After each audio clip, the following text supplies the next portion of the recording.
We are glad to be with you once again. மறுபடியுமாக உங்களோடு கூட இருப்பதிலே மிகுந்த சந்தோஷம். I want to share a word with you which we were thinking these days. சமீப நாட்களாக நாங்கள் தொடர்ந்து சிந்தித்து வருகிற ஒரு காரியத்தையே நான் உங்களோடு கூட பகிர்ந்து கொள்ள விரும்புகிறேன். I want you to turn to 1 John chapter 2.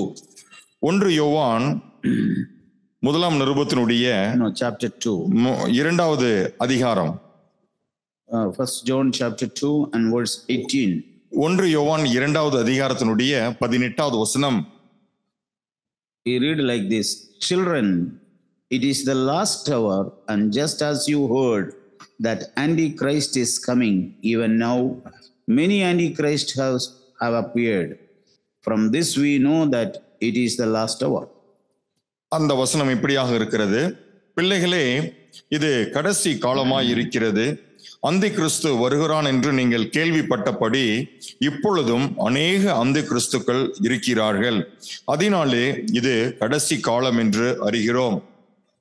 Jesus Christ has warned his disciple of the last days. கடைசி நாட்களை குறித்து இயேசு கிறிஸ்து தம்முடைய சீஷர்களுக்கு எச்சரிக்கையை கொடுத்தார். And all those apostles who were filled with the Holy Spirit also warned the believers of the last days. அதன் பிறகு பரிசுத்த ஆவியானவராலே நிரப்பப்பட்ட ஒவ்வொரு ஆதி அப்போஸ்தலர்களும் சபை விசுவாசிகளுக்கு இந்த கடைசி காலத்தை குறித்துதான இதே எச்சரிக்கையை கொடுத்தார்கள். This all they have done towards end of their life. தங்களுடைய வாழ்க்கையின் இறுதி காலகட்டத்திலே இந்த எச்சரிக்கையை அவர்கள் சபை விசுவாசிகளுக்கு கொடுத்தார்கள். Before they were leaving from this body, they were exhorting the brethren of the last days. தங்களுடைய தேகத்தை விட்டு பிரிந்து போகிறதற்கு முன்பதாக சகோதரர்களுக்கு இந்த ஒரு புத்திமதியை அவர்கள் அறிவுரையாக வழங்கி சென்றார்கள். So that எதற்கென்று சொன்னால் they may live carefully while they are in this body.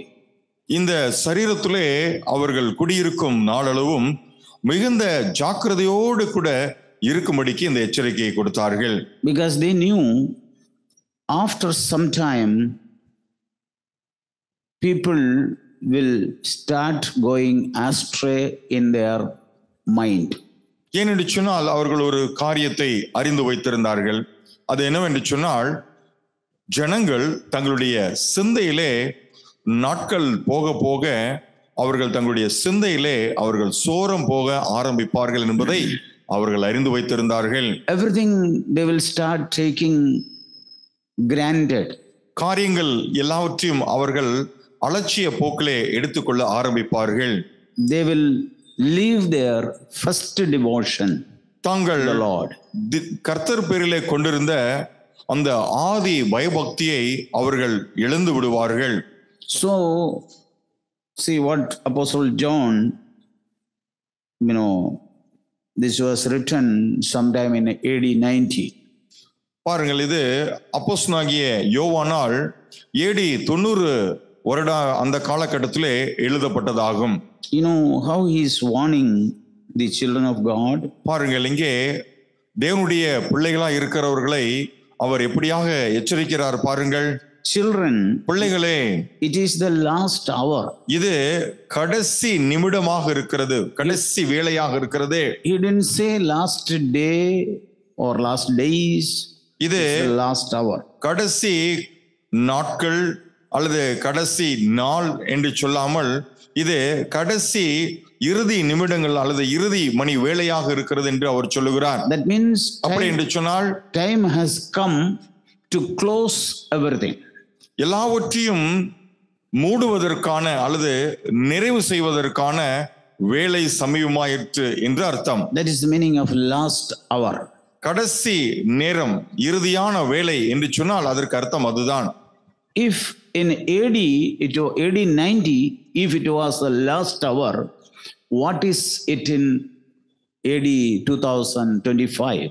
ஏடி 90வது வருடத்திலே அது கடைசி மணி வேளையாக அவர் சொல்லியிருப்பார் என்று சொன்னால், இன்று ஏடி 2025வது ஆண்டு அது எப்படிப்பட்டதாக இருக்கும்?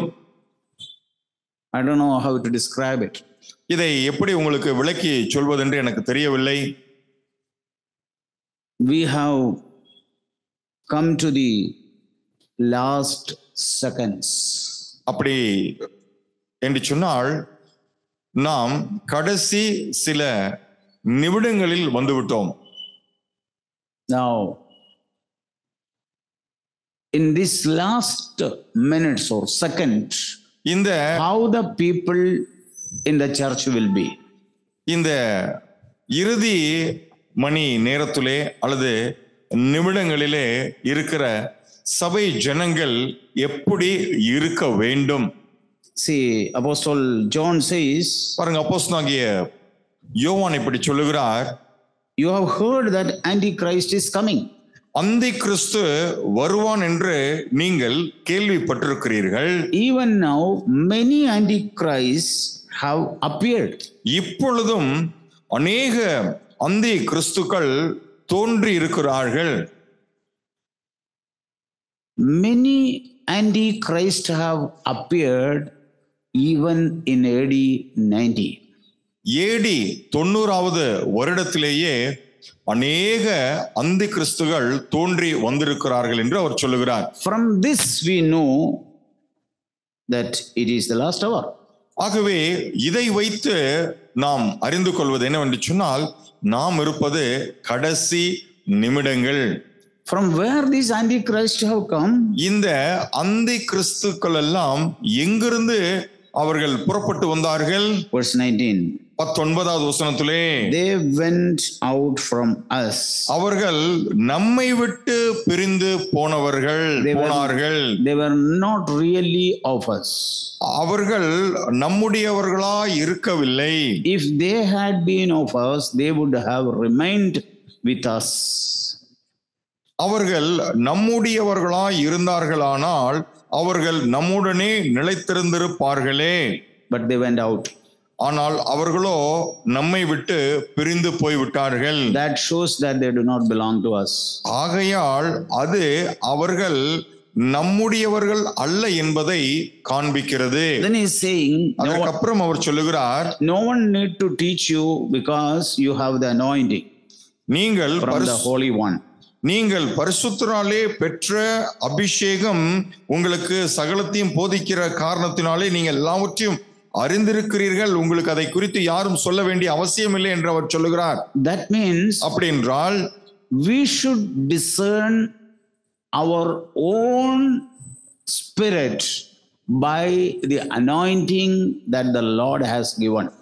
கர்த்தர் நமக்கு கொடுத்திருக்கிற அபிஷேகத்தின் மூலமாக நாம் இந்த காரியத்தை, நம்முடைய ஆவியை குறித்து நாம் சரியாக நிதானித்து பகுத்து அறிய வேண்டும். It is not going and discerning other people. நாம் போய் மற்றவர்களை குறித்து நிதானிக்கிற காரியம் அல்ல இது. Because God has given me an anointing from above, so I must know what is my condition. ஏனென்று சொன்னால், தேவன் பரத்திலிருந்து அந்த அபிஷேகத்தை அவர் எனக்கு கொடுத்திருக்கிறார். ஆகவே அந்த அபிஷேகத்தை வைத்து என்னுடைய நிலைமை இப்பொழுது எப்படியாக இருக்கிறது என்பதை நான் நிதானித்து பார்க்க வேண்டும். That's very important. அதுதான் மிக முக்கியமானது. Everyone who are anointed by the Lord, யாரெல்லாம் கர்த்தராலே அபிஷேகிக்கப்பட்டிருக்கிறார்களோ, they should discern their own spirit. தங்களுடைய ஆவியை அவர்கள் அந்த அபிஷேகத்தை வைத்து நிதானித்து ஆராய்ந்து அறிய வேண்டும். What do they have to discern? அவர்கள் எதை நிதானித்து ஆராய்ந்து பார்க்க வேண்டும்? Am I comparing to Christ day after day, or I am an antichrist? நான் என்னை ஒவ்வொரு நாளும் கிறிஸ்துவோடு கூட ஒப்பிட்டு பார்த்து நான் வளர்ந்து கொண்டிருக்கிறேனா, அல்லது இப்பொழுது காலப்போக்கிலே நான் ஒரு கிறிஸ்துவை எதிர்க்கிற ஒரு எதிர் கிறிஸ்துவாக மாறிவிட்டேனா? Why anointing has come into us? ஏன் நமக்குள் அவருடைய அபிஷேகம் வந்திருக்கிறது? To transform us into the likeness of Jesus Christ. இயேசு கிறிஸ்துனுடைய சாயலுக்கு ஒப்பாக நம்மை மறுரூபப்படுத்துவதற்காகவே அவருடைய அபிஷேகம் நமக்குள் வந்திருக்கிறது. Is that what is happening in me? அந்த ஒரு I am day after day I am becoming an antichrist. அந்த ஒரு காரியம்தான் இப்பொழுது அனுதினமும் எனக்குள் நடைபெற்று வந்து கொண்டிருக்கிறதா, அல்லது மாறாக நான் கிறிஸ்துவுக்கு எதிரான நபராக மாறிக்கொண்டு வருகிறேனா? John says many antichrists have. யோவான் அதை இப்படி சொல்லுகிறார், அநேக அந்த கிறிஸ்துகள், அதாவது கிறிஸ்துவை they have appeared. கிறிஸ்துவுக்கு எதிரானவர்கள் அவர்கள் தோன்றி இருக்கிறார்கள் என்று சொல்லுகிறார். That does not mean that they don't have a Bible with them, they don't read the Bible, they don't go to the church, nothing like that. இப்படி கிறிஸ்துவுக்கு எதிராக மாறி போனவர்கள் அதற்கு பிற்பாடு வேதாகமத்தை அவர்கள் படிப்பது கிடையாது, அல்லது சபைக்கு போவது கிடையாது, அல்லது ஆவிக்குரிய காரியங்கள் எல்லாம் அவர்கள் செய்வது என்றெல்லாம் கிடையாது. அவர்கள் அவற்றையும் தொடர்ந்து இதை செய்து வருகிறார்கள். But something inward. ஆனால் அவர்களுடைய உள்ளான ரீதியிலே. Now you see what John himself says, testify about. He says, first chapter. பாருங்கள், அதை குறித்து யோவான் எப்படி சொல்லுகிறார் என்று பாருங்கள். 1வது அதிகாரத்திலே verse 3. அதுடைய 3வது வசனம். Our fellowship is with his son, father, and with his son Jesus Christ. எங்களுடைய ஐக்கியம் பிதாவோடும் அவருடைய குமாரனாகிய இயேசு கிறிஸ்துவோடும் இருக்கிறது. He could boldly say that. தன்னை குறித்து அவரால் இப்படி தைரியமாக சொல்ல முடிந்தது. The anointing brought them into fellowship with Father and Jesus Christ. அவர்கள் தேவனிடத்திலிருந்து பெற்றுக்கொண்ட அபிஷேகமானது இப்பொழுது அவர்களை பிதாவோடு கூடவும் அவருடைய குமாரனாகிய இயேசு கிறிஸ்துவோடு கூடவும் ஐக்கியம் கொள்ளும்படிக்கு அது உதவி செய்திருக்கிறது. That was increasing day after day. அந்த ஒரு ஐக்கியமானது அவர்களுக்குள்ளாக நாளுக்கு நாள் அதிகரித்துக் கொண்டே வந்தது. Not with one another. ஒருவருக்கொருவர் ஐக்கியம் கொள்ளுகிற அந்த காரியத்தை குறித்து அல்ல. That is secondary. அது இரண்டாவதாக சம்பவிக்க வேண்டிய காரியம். First thing, முதன்மையாக நடக்க வேண்டியது என்னவென்றால், when they were filled with the Holy Spirit, அவர்கள் பரிசுத்த ஆவியானவராலே நிரப்பப்பட்ட பொழுது they got a fellowship with the Father. அவர்கள் பிதாவோடு கூட ஐக்கியம் கொண்டார்கள். And his son Jesus Christ. அதோடு அவருடைய குமாரனாகிய இயேசு கிறிஸ்துவோடும் கூட ஐக்கியம் பாராட்ட ஆரம்பித்தார்கள். If anybody asked them, அவர்களை பார்த்து யாராவது இப்படி கேட்டால், what do they will say? அவர்கள் இதை குறித்து என்ன சொல்லுவார்கள்? We do not possess silver and gold. எங்களிடத்திலே பொன்னும் வெள்ளியும் இல்லை. What I have, I give it to you. எங்களிடத்தில் என்ன இருக்கிறதோ அதை நாங்கள் தருகிறோம். What they got it on that day? அந்த நாளிலே அவர்கள் தங்களுக்குள்ளாக எதை கொண்டிருந்தார்கள்? Jesus of Nazareth. நசரேயனாகிய இயேசுவை அவர்கள் கொண்டிருந்தார்கள். They were giving him. இயேசுவை தான் அவர்கள் மற்றவர்களுக்கு வழங்கினார்கள். By the Holy Spirit, Jesus came into their heart. பரிசுத்த ஆவியானவர் மூலமாக இயேசு அவர்களுடைய இருதயத்திற்குள் பிரவேசித்திருந்தார். But in these last days, ஆனால் இந்த கடைசி நாட்களிலே what will happen? என்ன சம்பவிக்குமாம்? In many hearts, அநேகருடைய இருதயத்திலே Jesus won't be there. இயேசு இல்லாமல் போய்விடுவார். You can see in Laodicea church. அந்த ஒரு காரியத்தை நாம் லவோதிக்கேயா சபையிலே நடைபெற்றதை குறித்து பார்க்க முடியும். This is all written for exhortation. இவைகள் எல்லாம் நமக்கு எச்சரிக்கையாகவும் நம்முடைய பக்தி விருத்திக்கு ஏதுவாகவும் தான் எழுதப்பட்டிருக்கிறது. They had everything. அவர்களுக்கு மற்ற எல்லாம் இருந்தது. They had meetings. அவர்களுக்கு சபை கூட்டம் இருந்தது. பாடல் பாடினார்கள். They had messages. அவர்களுக்கு செய்திகள் கொடுக்கப்பட்டது. They were very active. அவர்கள் சபையிலே மிகவும் உற்சாகமாய் பல வேலைகளை செய்து கொண்டிருந்தார்கள். But what was important in their midst was not there. ஆனால் அவர்கள் மத்தியிலே எது மிக முக்கியமானதாக இருக்க வேண்டுமோ அது இல்லாமல் இருந்தது. Jesus was in their midst. இயேசு அவர்கள் மத்தியில் இல்லாமல் போய்விட்டார். Jesus went out. இயேசு வெளியேறி விட்டார். Why Jesus went out? ஏன் இயேசு அவர்களை விட்டு வெளியேறி விட்டார்? Once upon a time, Jesus was in their midst. ஒரு காலகட்டத்திலே அவர்கள் மத்தியில் அல்லவா இயேசு இருந்தார். Or in our midst, in our family, in our heart, Jesus was there. ஒரு காலகட்டத்திலே நம்முடைய இருதயத்திற்குள்ளாக நம்முடைய குடும்பத்திலே இயேசு இருந்தார் அல்லவா. He was in the church. அவர் சபையிலே நடுமையமாய் இருந்தார் அல்லவா. When 2 or 3 people gathered together in his name, he was very present there. எப்பொழுதெல்லாம் 2-3 பேர் அவருடைய நாமத்தினாலே கூடி வந்தார்களோ அப்பொழுதெல்லாம் அவர் நிச்சயமாய் அவர்கள் மத்தியிலே காணப்பட்டாரே. We have all witnessed that. இவைகள் எல்லாவற்றையும் நாம் சாட்சி பகிர்ந்திருக்கிறோம். But why Jesus went out from that church? ஆனால் அந்த சபையை விட்டு இயேசு ஏன் வெளியேறிவிட்டார்? Because ஏனெனில் the heart of the people were filled with something else. ஜனங்களுடைய இருதயம் காலப்போக்கிலே பல்வேறு காரியங்களால் நிறைந்து விட்டது. And Jesus had no place there. அந்த இடத்திலே இயேசுவுக்கு இடமில்லாமல் போய்விட்டது. Jesus was slowly, gradually, he was pushed out from the heart. கொஞ்சம் கொஞ்சமாக அவருடைய இருதயத்திலிருந்து இயேசுவானவர் வெளியேற்றப்பட்டார்.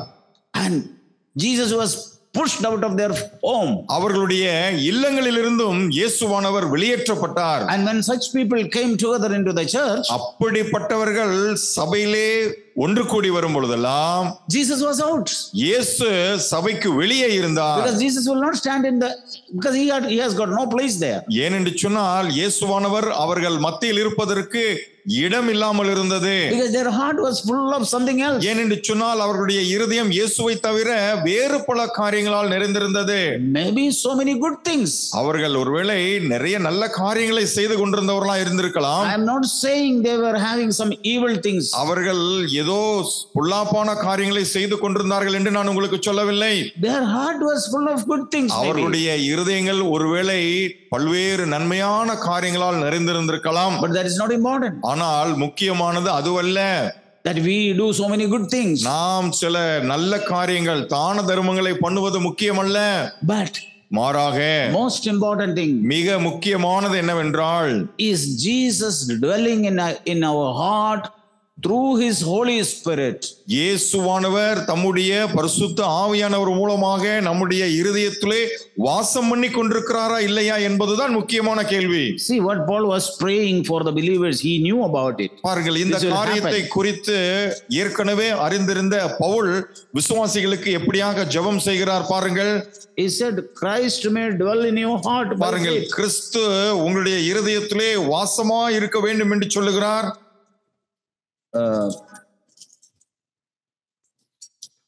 Chapter 3. எபேசியர் 3வது அதிகாரத்தின் 17வது வசனம். விசுவாசத்தினாலே கிறிஸ்து உங்கள் இருதயங்களில் வாசமாயிருக்கவும். Christ may dwell in your heart. கிறிஸ்துவானவர் உங்கள் இருதயங்களில் வாசம் பண்ணி கொண்டிருக்கவும். When Christ is dwelling in my heart, கிறிஸ்துவானவர் எப்பொழுது என்னுடைய இருதயத்திலே வாசம் பண்ணி கொண்டிருக்கிறாரோ, Christ is dwelling in my wife's heart, என்னுடைய மனைவியினுடைய இருதயத்திலே அவர் வாசம் பண்ணி கொண்டிருக்கும் பொழுது, he will walk among us. அவர் எங்கள் மத்தியிலே உலாவுவார். Such families, when they come together, அப்பேற்பட்ட குடும்பங்கள் அவர்கள் ஒன்று கூடி வரும் பொழுது Christ will be in their midst. கிறிஸ்து அவர்கள் மத்தியில் இருப்பார். So primarily Christ must be in our heart ஆகவே through the Holy Spirit. முதன்மையாக இருக்க வேண்டிய காரியம் என்னவென்று சொன்னால், விசுவாசத்தினாலே கிறிஸ்துவானவர் தம்முடைய பரிசுத்த ஆவியின் மூலமாக நம்முடைய இருதயத்திலே வாசம் பண்ணுகிறவராய் இருக்க வேண்டும். When Christ is dwelling there, எப்பொழுது என்னுடைய இருதயத்திலே கிறிஸ்து வாசம் பண்ணுகிறாரோ, what will happen to me? எனக்கு என்ன சம்பவிக்கும்? Turn to Malachi.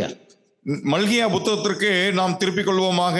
I am repeatedly again and again speaking about this matter. இந்த ஒரு காரியத்தை குறித்து நான் மறுபடியும் பேசிக் கொண்டிருக்கிறேன். I have no hesitation to say இதை மறுபடியும் சொல்வதற்கு எனக்கு எவ்வித தயக்கமும் இல்லை. I don't want to bring any new message. வேறு எந்த ஒரு புதிய செய்தியும் உங்களுக்கு கொடுப்பதற்கு எனக்கு விருப்பமில்லை. Malachi chapter 3. மல்கியா 3வது அதிகாரம்.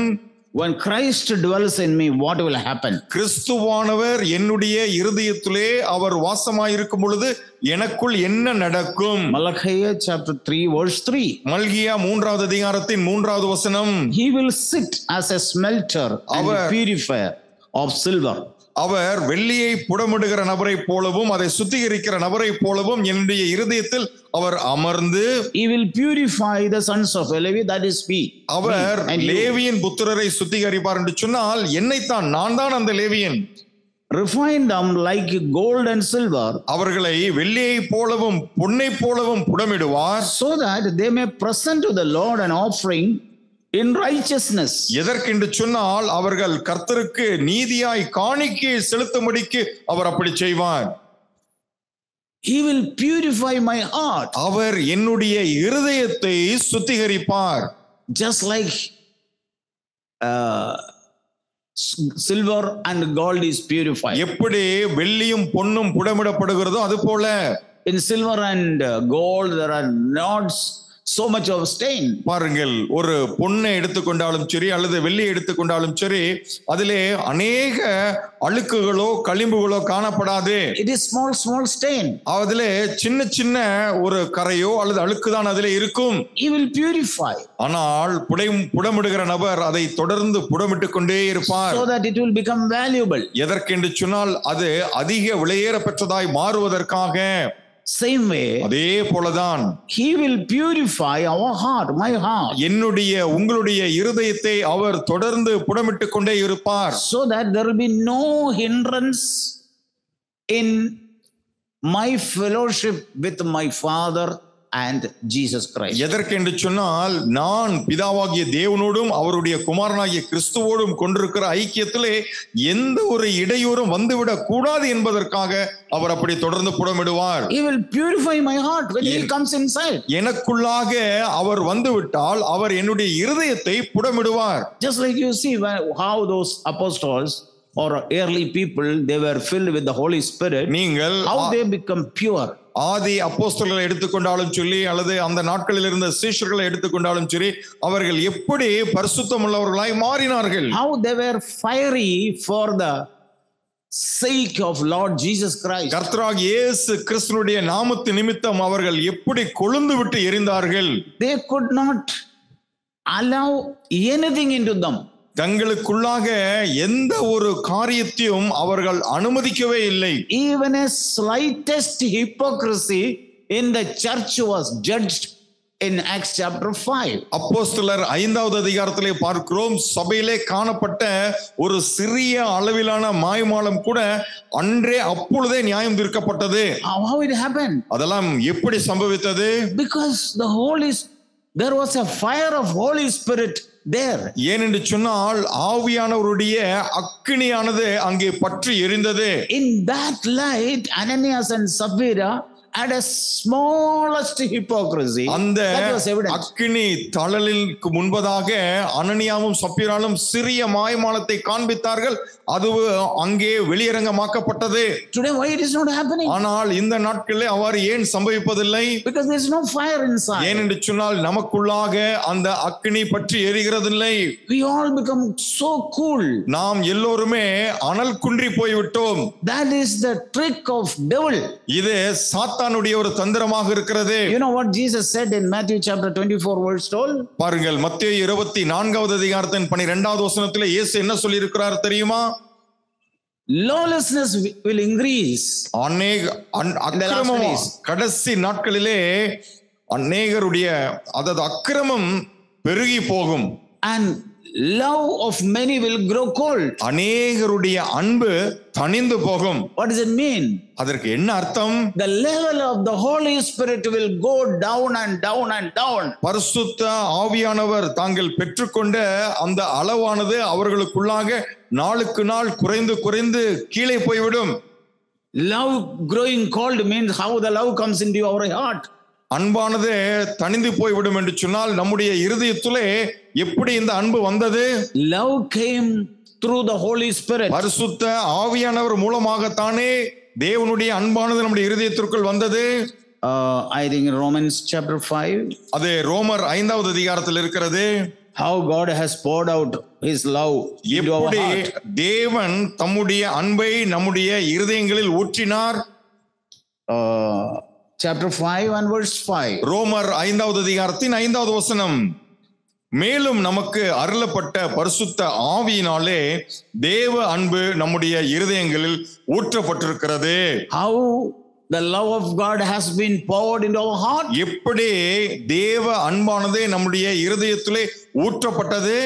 By the power of the Holy Spirit. பரிசுத்த ஆவியானவருடைய வல்லமையினால். When love grow cold means what? அன்பானது தணிந்து போகும் என்று சொன்னால் அதற்கு அர்த்தம் என்ன? The level of the Holy Spirit will go down, down, down, down.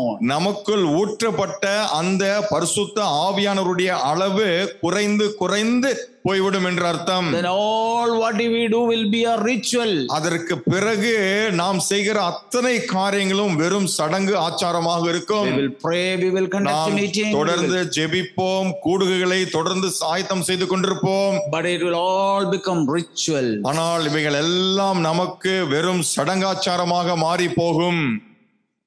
Finally, கடைசியாக that place will be occupied by something else. நம்முடைய இருதயத்திலே இருந்த அந்த இடமானது இப்பொழுது வேறு பல காரியங்களால் ஆக்கிரமிக்கப்பட்டிருக்கும். In the last days, the heart will be occupied with so many other things. இந்த கடைசி நாட்களிலே நம்முடைய இருதயமானது பல்வேறு காரியங்களால் ஆக்கிரமிக்கப்பட்டதா இருக்கும். That's why Paul spoke to the Corinthian believers. ஆகவேதான் பவுல் கொரிந்து விசுவாசிகளுக்கு சொல்லும் பொழுது இப்படி சொல்லுகிறார், I am afraid நான் பயந்திருக்கிறேன் that your heart may be, mind may be led astray. உங்களுடைய இருதயமானது கெடுக்கப்படுமோ என்று பயந்திருக்கிறேன். From where? எதிலிருந்து? From the pure devotion towards Christ. நீங்கள் கிறிஸ்துவின் மேல் கொண்டிருந்த அந்த ஒரு எளிமையான பயபக்தி நின்று உங்களுடைய இருதயம் கெடுக்கப்படுமோ என்று பயந்திருக்கிறேன். 2 Corinthians 11 verse 3. 2 கொரிந்தியர் 11வது அதிகாரத்தினுடைய 3வது வசனம். What was the purpose by which we were called? எதற்காக, என்ன காரணத்திற்காக நாம் அழைக்கப்பட்டிருக்கிறோம்? To present ourselves as a pure virgin. நாம் கிறிஸ்துவுக்கு மாசற்ற ஒரு கற்புள்ள கன்னிகையாக நாம் நிச்சயிக்கப்பட்டிருக்கிறோம். That is the reason we are called. அந்த ஒரு காரணத்திற்காக தான் நாம் அழைக்கப்பட்டிருக்கிறோம். And now is afraid. இப்பொழுது பவுல் அதை குறித்து இப்படி பயப்படுகிறார். Your heart may become impure. அவர் சொல்லுகிறார், உங்களுடைய இருதயமானது கெடுக்கப்படுமோ என்று நான் பயந்திருக்கிறேன். That means what? அப்படி என்றால் என்ன? Nothing will happen externally. உங்களுடைய சரீரத்திற்கு புறமாக வேற எதுவும் நடக்காது. You will not stop praying. நீங்கள் ஜெபிக்கிறதை நிறுத்த போறதில்ல. Not stop preaching. நீங்க பிரசங்கம் பண்றதை நிறுத்த போறதில்ல. Listening to the word of God you will not தேவனுடைய stop. வார்த்தையை நீங்க இனிமேல் கேட்காம இருக்க போறதில்ல.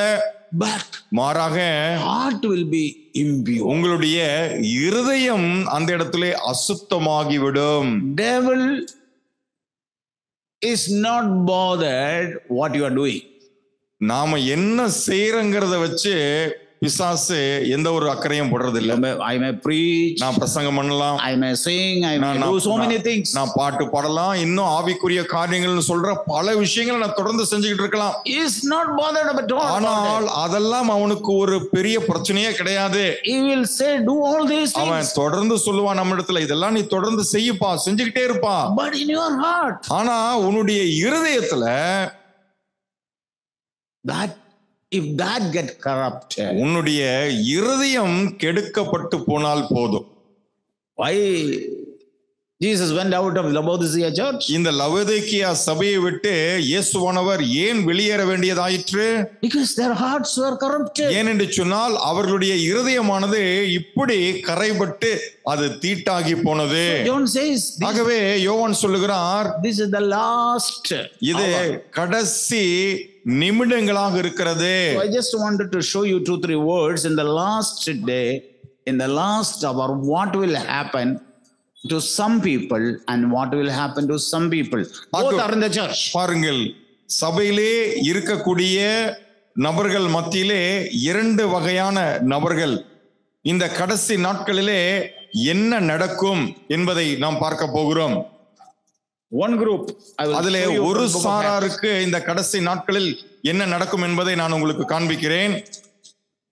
God himself has said, Acts chapter 2 verse 17. அப்போஸ்தலர் நடபடிகள் 2வது அதிகாரத்தின் 17வது வசனம், தேவன் தாமே இப்படி இதை சொல்லி இருக்கிறார்.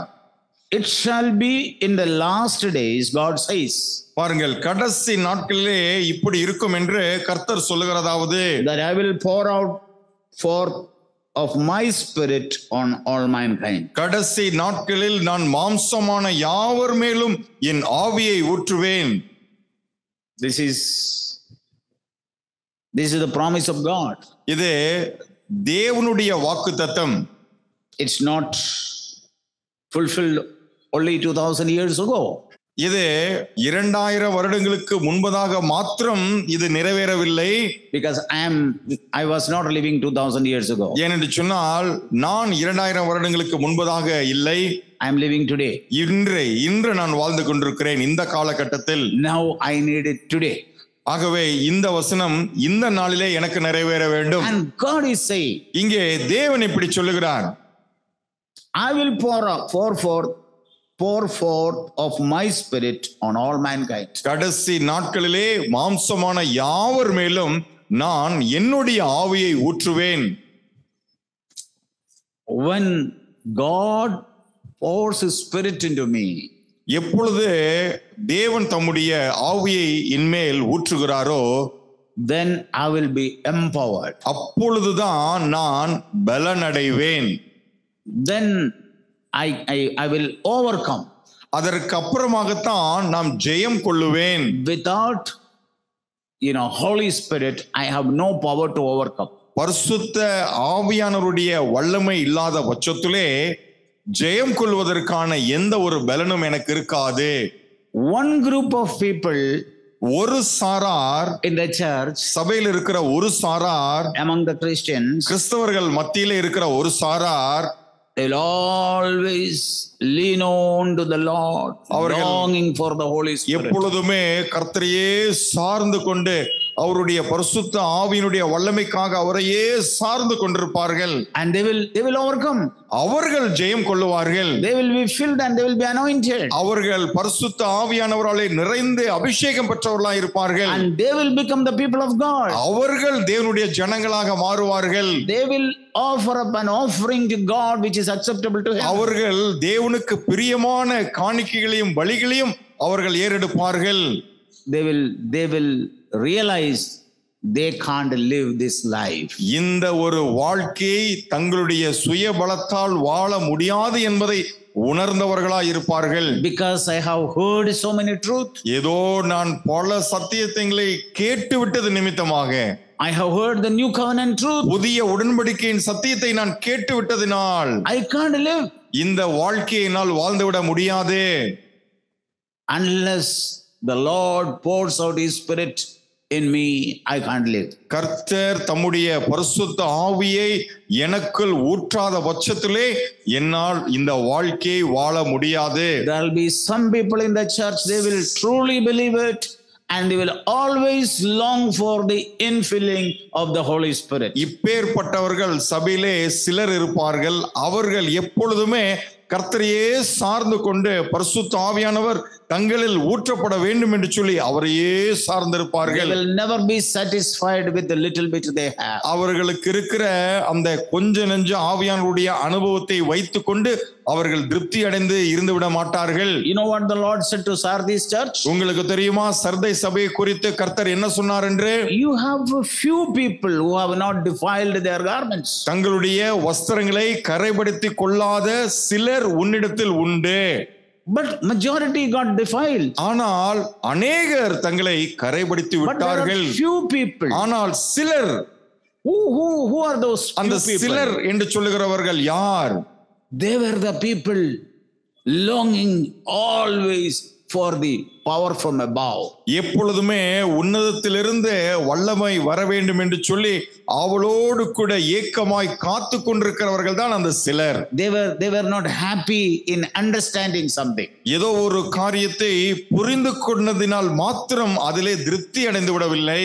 So it is the promise of God. ஆகவே இது தேவனுடைய வாக்குத்தத்தமாக இருக்கிறது. You know, in the last days, உங்களுக்கு தெரியுமா இந்த கடைசி நாட்களில் என்ன சம்பவிக்கும் என்று? there are some people. இன்னும் சில ஜனங்கள் இப்படி ஒரு சாரார் இருப்பார்கள். Daniel chapter 12, தானியேல் 12வது அதிகாரம் It says, இங்கே சொல்லப்பட்டிருக்கிறது verse 4.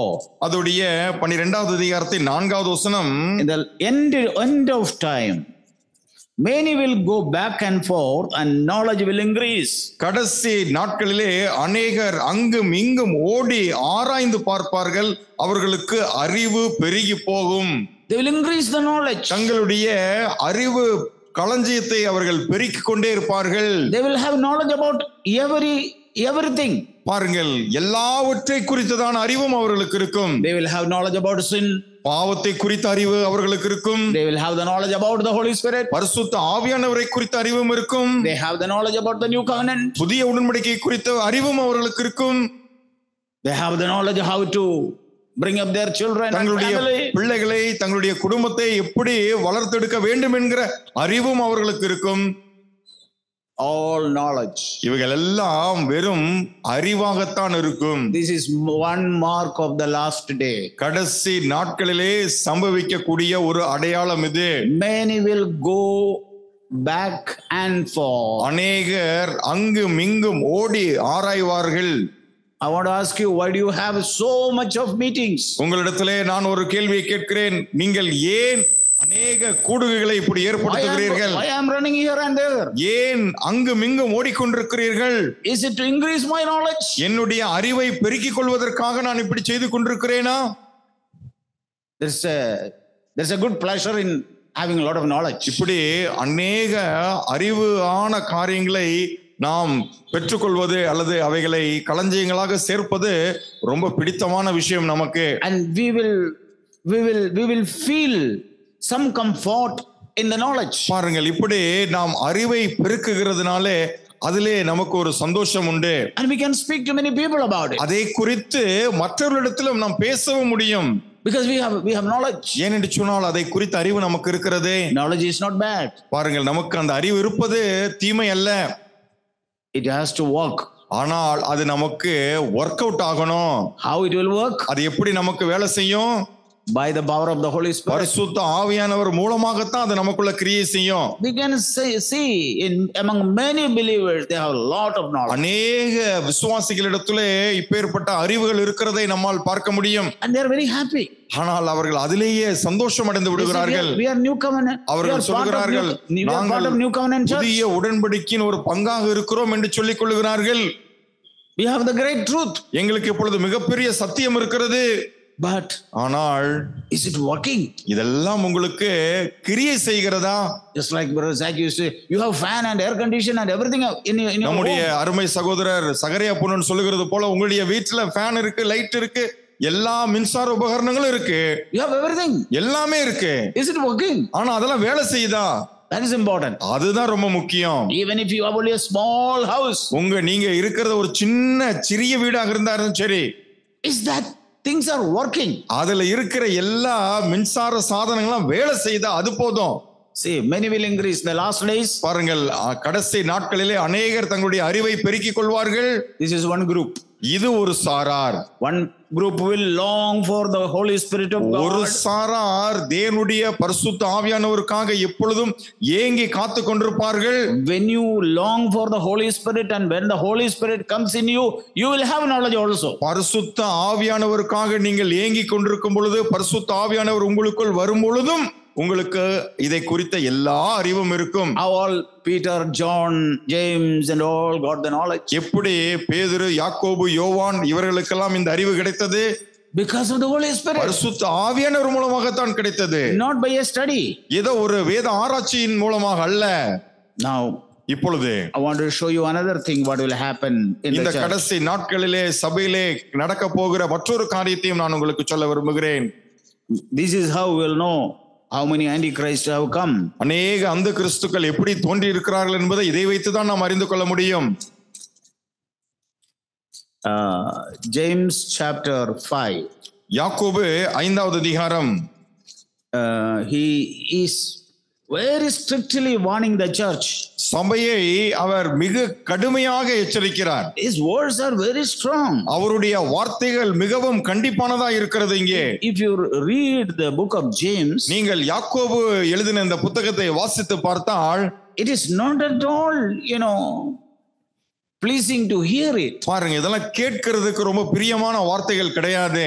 It is so strong. இது ரொம்ப எச்சரிப்பு நிறைந்த கடுமையான வார்த்தைகள். Now you see what is he saying in chapter 5? பாருங்க, 5வது அதிகாரத்திலே அவர் என்ன சொல்லுகிறார் பார்த்தீர்களா? Is saying, அவர் சொல்லுகிறார், verse 3 last part. 3வது வசனத்தினுடைய கடைசி பகுதி. It is in the last days that you have stored up your treasures. கடைசி நாட்களிலே நீங்கள் பொக்கிஷத்தை சேர்த்தீர்களே. In the last days, if you are not filled with the Holy Spirit, your desire will go to treasure up things for yourself. பாருங்கள், இந்த கடைசி நாட்களிலே நீங்கள் உண்மையாகவே பரிசுத்த ஆவியானவரால் நிரப்பப்படாத நபர்களாய் இருப்பீர்கள் என்று சொன்னால், உங்களுடைய இருதயத்திலே வேறு பல காரியங்களை நீங்கள் பொக்கிஷமாக சேர்க்க ஆரம்பிப்பீர்கள். The last days you have treasured up. இந்த கடைசி நாட்களிலே உங்களுக்கு பொக்கிஷத்தை சேர்த்து வைத்தீர்களே. He's speaking about whom? இது யாரை குறித்து அவர் பேசுகிறார்? He's not speaking about the people in the world. பாருங்க, உலகத்தில் இருக்கிற சபைக்கு புறமே இருக்கிற ஜனங்களிடத்தில் அவர் பேசவில்லை. He is writing to the brethren. அவர் சபையில் இருக்கிற சகோதர சகோதரர்களுக்கு இதை எழுதுகிறார். Because ஏனென்றால் Holy Spirit is not in their heart. அவருடைய இருதயத்திலே இப்பொழுது பரிசுத்த ஆவியானவர் இல்லை.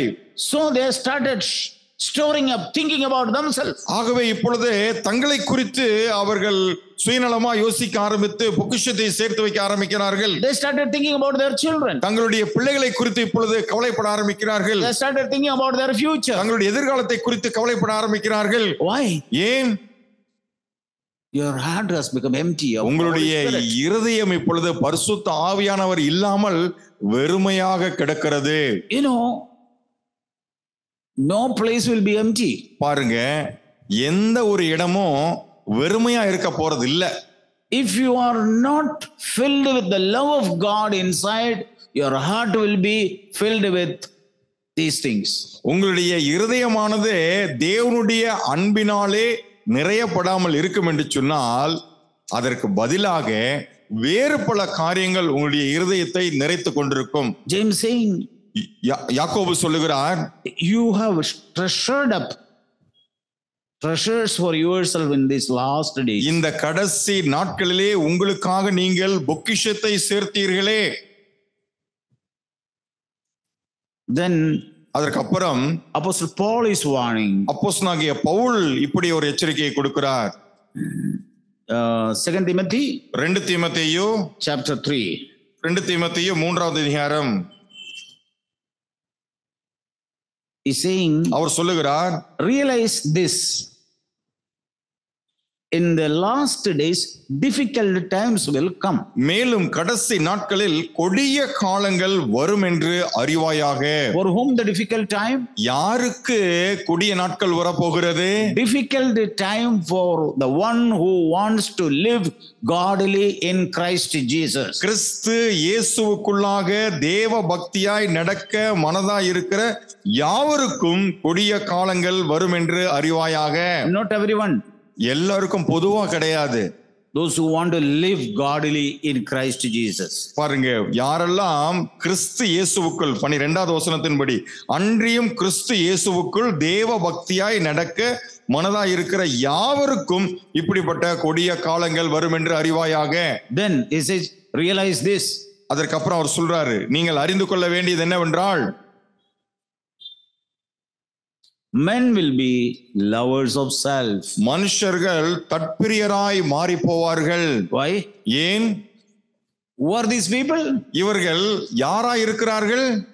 For a long time I was thinking maybe people outside. அநேக நேரங்கள் இதற்கு முன்பு நான் இப்படி நினைத்து பார்த்து கொண்டிருந்தேன் இதை குறித்து. ஒருவேளை இது சபைக்கு வெளியில இருக்கிறவங்களை குறித்து சொல்றாரோ என்னமோ. Why should Paul speaks about other people? சபையில இல்லாதவங்களை குறித்து பவுல் எதுக்கு பேசணும்? Paul says, who am I to judge others? பவுலே சொல்றாரு இல்லையா, மற்றவர்களை நியாயம் தீர்ப்பதற்கு நான் யாரு? We have to judge ourselves. நம்மை நாமே அல்லவா நம்ம நியாயம் தீர்க்கணும். He's saying, அவர் சொல்றாரு, men will be lovers of self. மனுஷர்கள் தற்பிரியராய் மாறி போவார்கள். Why they become lovers of self? ஏன் அவர்கள் தற்பிரியர்களாக மாறி போனார்கள்? they have become, they were not like that. ஆனால் ஒரு காலத்திலே அவர்கள் இப்படி இருக்கவில்லை, இப்பதான் அப்படி மாறிட்டாங்க. They were lovers of God. அவர்கள் தேவனை நேசிக்கிறவர்களாக அப்பொழுது இருந்தார்கள். By the power of the Holy Spirit. பரிசுத்த ஆவியானுடைய வல்லமையினாலே தேவனை நேசித்துக் கொண்டிருந்தார்கள். Now they are loving themselves. ஆனால் இப்பொழுதோ அவர்கள் தங்களை தாங்களே நேசித்துக் கொண்டிருக்கிறார்கள். And அது மட்டுமல்ல, they love money. அவர்கள் பணத்தை நேசிக்கிற பணப்பிரியராய் இருப்பார்கள். We have heard much about love of money. பண ஆசை குறித்து நாம் எவ்வளவோ கேட்டிருக்கிறோம். When the love of money will come? இந்த பண ஆசை எப்போ தெரியுங்களா நம்மகிட்ட வரும்? When the love of God departs. தேவ அன்பு, நாம் தேவன் மேல் கொண்டிருக்கிற அன்பு எப்பொழுது நம்மை விட்டு போகிறதோ அப்பொழுது பண ஆசை நமக்கு வந்துவிடும். Loving self is the attitude of Antichrist. நம்மை நாமே நேசிக்கிற சுய நேசம் என்பது அந்தி கிறிஸ்துவனுடைய ஒரு மனப்பான்மையாக இருக்கிறது. Loving money is the Antichrist. பணத்தை நேசிப்பது அந்தி கிறிஸ்துவனுடைய சுவாபம் அது. That is why he said many Antichrists have come. ஆகவேதான் யோவான் சொன்னார், கடைசி நாட்களே அநேக அந்தி கிறிஸ்துக்கள் தோன்றுவார்கள் என்று சொல்லி. Antichrist means against Christ. பாருங்கள், அந்தி கிறிஸ்து என்று சொன்னால் கிறிஸ்துவுக்கு விரோதமாக எழும்புகிறவர்கள். Christ never loved himself. இந்த கிறிஸ்து ஒரு காலம் தன்னைத்தானே நேசித்தது கிடையாது. Christ did not love money. இந்த கிறிஸ்து ஒரு காலம் பணத்தை நேசித்தது கிடையாது. Christ was not boastful. கிறிஸ்துவானவர் ஒருபோதும் மேன்மை பாராட்டினதே கிடையாது. He did not esteem himself very our high. ஒரு காலம் தன்னை குறித்து உயர்வாய் பேசினது கிடையாது, எண்ணிக்கொண்டது கிடையாது. So what Antichrist will do? ஆனால் கிறிஸ்துவை எதிர்க்கிற அந்த அந்தி கிறிஸ்து என்ன செய்வானாம்? Will be boastful. அவன் வீம்புக்காரனாய் மேன்மை பாராட்டுகிறவனாய் இருப்பான். They are not outside. அவர்கள் சபைக்கு புறம்பே இருக்கிறவர்கள் அல்ல. Then arrogant. அதற்கப்புறம் அகந்தை உள்ளவர்களாய். Then revilers. அதற்கப்புறம் தூஷிக்கிறவர்களாய். Then disobedient. தாய் தகப்பன்மாருக்கு கீழ்ப்படியாதவர்களாய். Ungrateful. நன்றி அறிதல் இல்லாதவர்களாய். Unholy. பரிசுத்தம் இல்லாதவர்களாயும். Unloving. சுவாப அன்பில்லாதவர்களாயும். Irreconcilable. இணங்காதவர்களாயும். Malicious gossip. அவதூறு செய்கிறவர்களாயும். Without self control. இச்சை அடக்கம் இல்லாதவர்களாயும். Brutal. கொடுமை உள்ளவர்களாயும். Haters of good. நல்லோரை பகைக்கிறவர்களாயும். Treacherous. துரோகிகளாயும். Reckless. துணிகரம் உள்ளவர்களாயும். Conceited. இருமாப்புள்ளவர்களாயும். Lovers of pleasure than lovers of God. தேவ பிரியராயிராமல் சுகபோக பிரியராயிருக்கிறவர்கள். Have you seen the Antichrist here?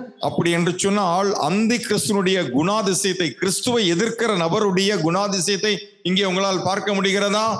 We don't have to wait for Antichrist coming.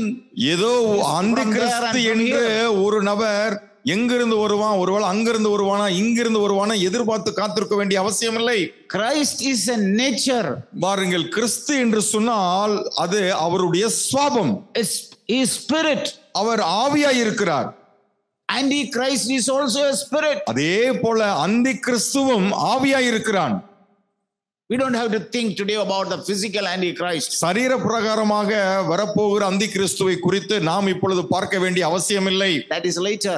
அதெல்லாம் ஒரு நாள்ல நடக்கும். Do we have this spirit? ஆனால் இந்த அந்தி கிறிஸ்துனுடைய ஆவி நமக்குள் இருக்கிறதா? இந்த சுவாபங்கள் எல்லாம் நமக்குள் இருக்கிறதா? Today when we are hearing it, இதை இந்த நாளிலே நாம் கேட்டுக்கொண்டிருக்கும் பொழுது one by one we need to check, do I have this spirit in me? ஒவ்வொன்றாக நாம் விரல் வைத்து பார்த்து இது எனக்குள், இந்த ஆவி எனக்குள் இருக்கிறதா என்று நாம் சோதித்து பார்க்க வேண்டும். Lord, have mercy on me. ஆண்டவரே, ஒருவேளை இது எனக்குள்ள இருந்தா என் மீது நீ இரக்கமாயிருங்க. Fill my heart with your spirit. உம்முடைய பரிசுத்த ஆவியினால் என்னை நிறைச்சிருங்க. So that I'll be yours. அப்பொழுதுதான் நான் உம்முடையவனாக இருப்பேன். This nature of Antichrist. அந்தி கிறிஸ்துனுடைய இந்த சுவாபங்கள் எல்லாம், Lord, help me. ஆண்டவரே இது என்னை விட்டு போயிரட்டும். And then what Antichrist will do? அதற்கப்புறம் இந்த அந்தி கிறிஸ்து என்ன செய்வானாம்? Antichrist will not appear as I am Antichrist. பாருங்க, இந்த அந்தி கிறிஸ்து அப்படிங்கிற நபர் அல்லது அந்தி கிறிஸ்துனுடைய வெளிப்பாடு என்பது நான் தான் அந்தி கிறிஸ்து அப்படிங்கிற மாதிரி பிரத்யட்சமாய் தோன்ற மாட்டான். What it says here? இங்க என்ன சொல்லப்பட்டிருக்கிறது? They They will hold to a form of gold. பாருங்கள், இப்படி அந்தி கிறிஸ்துனுடைய ஆவியை உடையவர்கள் தேவ பக்தியின் வேஷத்தை தரித்துக் கொண்டிருப்பார்கள். And deny its power. ஆனால் அதனுடைய பலனை மறுதலிக்கிறவர்களாய் இருப்பார்கள். Holding a form of godliness. தேவ பக்தியின் வேஷத்தை தரித்துக் கொண்டு there will be singing, there will be அங்க meeting, பாட்டு there will be இருக்கும், preaching, சபை கூடுகை இருக்கும், பிரசங்கம் இருக்கும், there will be Bible reading, அங்க வேத வாசிப்பு இருக்கும், all religious activities will be there. அங்கே மத சம்பிரதாயமாக எல்லாம் நடைபெற்றுக் கொண்டிருக்கும். But there will be no power. ஆனால் தேவ பலன் அங்க இருக்காது. What Antichrist doesn't have? இந்த அந்தி கிறிஸ்துவுக்கு இல்லாத காரியம் எது? No power. அவனுக்கு தேவ பலன் இருக்காது. He will have all these things. ஆனா இந்த காரியங்கள் எல்லாம் இருக்கும். What takes away our power? எது நமக்குள்ளாக இருக்கிற தேவ பலனை எடுத்து போடுகிறது தெரியுங்களா? What takes away Christ from inside me and send him out? எனக்குள்ளாக வாசமாய் இருந்த கிறிஸ்துவை என்னிலிருந்து வெளியேற்றுகிற காரியம் எது தெரியுங்களா? These are the things. இந்த சுவாபங்கள் தான். These things have rushed into my heart. Somewhere I was careless, and these things slowly and gradually came into my heart, and Christ began to move from there. பாருங்கள், கால போக்கிலே என்னுடைய அலட்சியத்தின் நிமித்தமாக இந்த சுவாபங்கள் எல்லாம் எனக்கு கொஞ்சம் கொஞ்சமாக உள்ளே புகுந்து அவைகள் பெருகி கடைசியிலே உள்ளே இருந்த கிறிஸ்துவை அது வெளியே தள்ளிவிட்டது. Today let us repent about it. இந்த நாட்களிலே இதை குறித்து நாம் மனம் திரும்ப வேண்டும். Lord, ஆண்டவரே, in these last days, last hour, last minute, இந்த கடைசி காலங்களில், இந்த கடைசி மணி வேளையிலே, இந்த கடைசி நிமிடத்திலே, last second, இந்த கடைசி நொடி பொழுதிலே, Lord, I believe your promise. ஆண்டவரே, நான் உங்களுடைய வாக்குத்தத்தத்தை நம்புறேன். ஆண்டவரே, You said in the last days I will pour forth my spirit. கடைசி நாட்களிலே மாம்சமான யாவர் மேலும் என்னுடைய ஆவியை ஊற்றுவேன் நீங்க சொல்லிருக்கீங்களே. This is what I need. இதுதான் எனக்கு வேணும் ஆண்டவரே. You know, Acts chapter 2 and verse 37. பாருங்க, அப்போஸ்தலர் 2வது அதிகாரத்தினுடைய 37வது வசனத்திலே what it says? அங்க என்ன சொல்லப்பட்டிருக்கிறது? I want these words to be written in your heart. இந்த வசனங்கள் உங்களுடைய இருதயத்திலே எழுதப்பட வேண்டும் என்று நான் விரும்புகிறேன். Acts chapter 2. அப்போஸ்தலர் 2வது அதிகாரம் there it says 37வது வசனத்திலே இப்படி சொல்லப்பட்டிருக்கிறது. Promise is for you.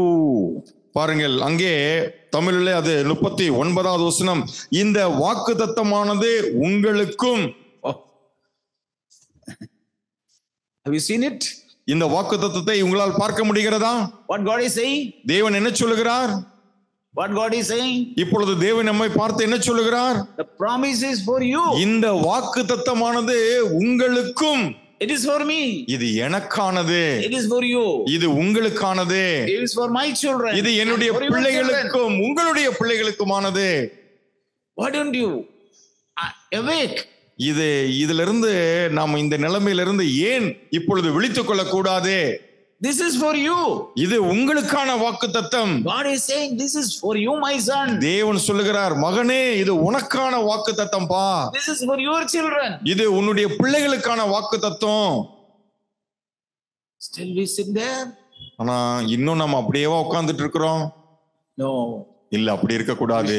Get up. நாம உடனே எழுந்திருக்கணும். We should be aware of our inheritance.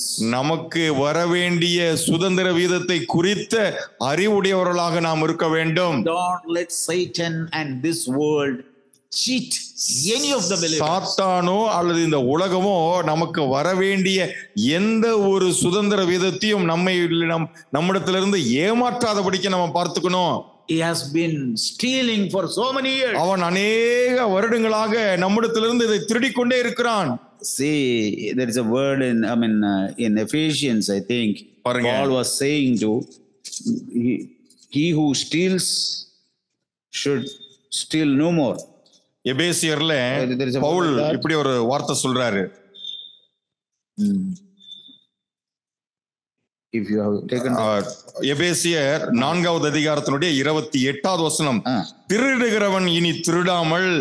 The one who steals எபேசியர் 4:28 திருடுகிறவன் இனி திருடாமல். He should not steal anymore. அப்படின்னா இனிமேல் நீங்க திருடக்கூடாது. He should not. That அப்படின்னா devil cannot steal. திருடன் அப்படின்னா சாத்தான் நம்மிடத்திலிருந்து திருடுவதற்கு நம்ம விட்டுறக்கூடாது. Jesus said he is a thief. இயேசு சாத்தானை பார்த்து சொன்னார், அவன் ஒரு திருடனா இருக்கிறான். What he will say? அவன் என்ன சொல்லுவான் வந்து நம்மட்ட, You should think about you.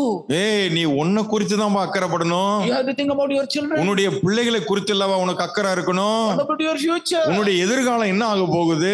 What about your wife? உன்னுடைய மனைவி குறித்து அக்கறை. What about your body? You will become old and you will become sick. உன்னுடைய சரீரத்தை குறித்து அக்கறைப்படு, வயதாயிரும், உனக்கு வியாதி வந்துரும். You have to treasure for yourself. உனக்காக நீ பொக்கிஷத்தை சேர்த்து வைக்கணும். Because one day you will become old. ஏன்னா ஒரு நாள் உனக்கு வயசாயிருமே. You will not be able to do anything. உன்னால எதுவுமே செய்ய முடியாம போயிருமே. I'm not saying don't do anything. இதெல்லாம் நீங்க செய்யக்கூடாதுன்னு நான் சொல்ல வரல. But ஆனால் don't let Satan steal சாத்தான் our inheritance anymore. பாருங்க, இனிமேலும் சாத்தான் வந்து நம்முடைய சுதந்திர வீதத்தை அவன் திருட அனுமதிக்க கூடாது. These are the last seconds. ஏனென்று சொன்னால் இதுதான் கடைசி நிமிட துளிகளாக இருக்கிறது. We stand before the Lord. நாம் கர்த்தருக்கு முன்பதாக நிற்கும் பொழுது We should not stand with empty hands. நாம் வெறுங்கையோடு போய் நின்று விடக் கூடாது. We should have confidence to stand before Him. அவருக்கு முன்பதாக நிற்பதற்கான தைரியம் நமக்கு உண்டாயிருக்க வேண்டும். Our ears of our heart, our spirit must be always hearing. பாருங்கள், நம்முடைய மன காதுகள் எப்பொழுதுமே அவருக்கு செவிசாய்த்து கொண்டே இருக்க வேண்டும். How are we going to hear that trumpet sound? அந்த நாளிலே அந்த எக்கால சத்தத்தை நாம் எப்படி கேட்க போகிறோம்? Not by this ear. நம்முடைய செவிகளால் அல்ல. It is the ears of the spirit. நம்முடைய ஆவியினுடைய காதுகளால் கேட்க போகிறோம். So it must always hearing. ஆகவே எப்பொழுதுமே நாம் அவரை கேட்கிறவர்களாய் இருக்க வேண்டும். Jesus said, இயேசு சொன்னார், blessed are your ears which hears. இதை கேட்கிற உங்கள் காதுகள் பாக்கியம் உள்ளது என்று சொன்னார். Blessed are your eyes which see. இதை காண்கிற உங்களுடைய கண்கள் பாக்கியம் உள்ளது என்று சொன்னார். Oh, brothers and sisters. ஆகவே சகோதர சகோதரிகளே, in these last இந்த கடைசி நாட்களிலே, இந்த கடைசி நிமிட துளிகளிலே நாம் வந்திருக்கிறோம். Let us turn back to the Lord. நாம் மறுபடியுமாக கர்த்தரிடத்திற்கு திரும்பிடலாமா? And ask the Lord. நம்ம ஆண்டவரை பார்த்து கேட்கலாமா? Lord, ஆண்டவரே, have mercy on me. எங்க மீது இரக்கமா இருங்க. I don't want the spirit of Antichrist in me. அந்தி கிறிஸ்துவை எதிர்க்கிறவனுடைய ஆவி எனக்குள்ள இருந்துட வேண்டாம். Yes, they started from us. ஆமா, அவங்க எங்களை விட்டு தான் பிரிந்து போனாங்க. But they were not ours. ஆனா அவங்க எங்களுடையவர்களா இருக்கல. Those are not some people. Don't think about some people. பாருங்க, அப்படின்னா இது ஏதோ வேற யாரையோ குறித்து சொல்றதா நம்ம நினைச்ச கூடாது. It is within us. இது நமக்குள்ள இருக்கிற நம்முடைய ஆவியை குறித்த காரியம். Today Holy Spirit has spoken very clearly to everybody. இந்த நாளிலே பரிசுத்த ஆவியானவர் நம் ஒவ்வொருவரோடு கூடவும் இந்த காரியத்தை தெள்ள தெளிவா பேசியிருக்காரு. It is now our time to respond to the Lord. இப்போ கர்த்தருக்கு பிரதித்திரம் சொல்ல வேண்டிய வேலை நம்முடையது. Let us respond to the Lord. நாம் கர்த்தருக்கு பிரதித்திரம் சொல்லலாமா? Jesus, personally to the Lord. தனிப்பட்ட நிலைமையிலே நாம் ஒவ்வொருவரும் கர்த்தருக்கு பிரதித்திரம் சொல்லலாமா? Examine our heart. நம்முடைய இருதயத்தை நாம் ஆராய்ந்து பார்ப்போமா? Are we still in the spirit? இன்னும் நாம் கிறிஸ்துவை எதிர்க்கிற ஆவியுடையவர்களாக இருக்கிறோமா? Are we still in the spirit of God? தேவனுடைய ஆவியில இன்னும் நாம் இருக்கிறோமா? Do we have power?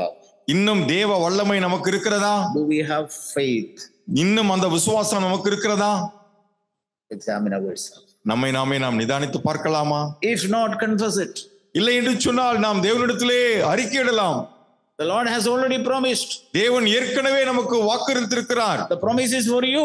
இந்த வாக்குத்தத்தமானது உங்களுக்கானது. Come back. மறுபடியும் அவர்ட்ட வந்துடலாம்.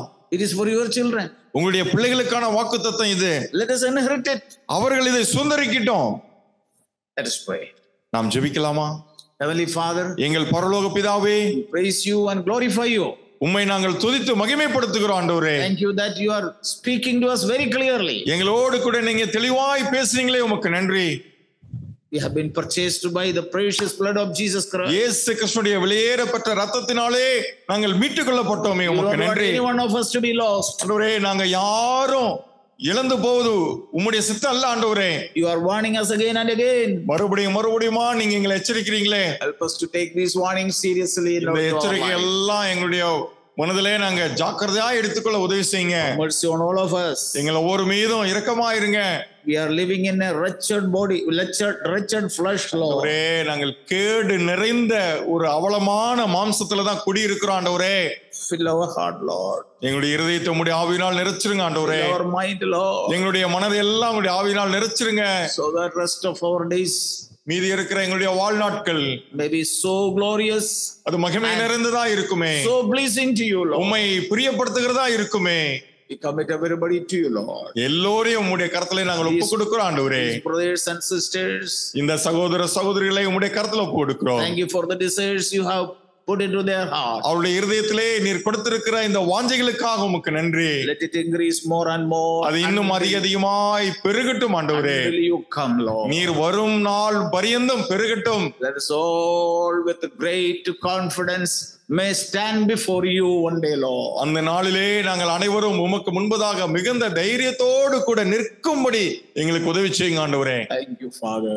இதாவே எங்களுடைய ஜெபத்தை கேட்டதற்காக நன்றி ஆண்டவரே. Thank you, Lord. In Thank you, Jesus' Lord. name. இயேசு கிறிஸ்து நாமத்திலே நாங்கள் கேட்கிறோம். ஆமென்.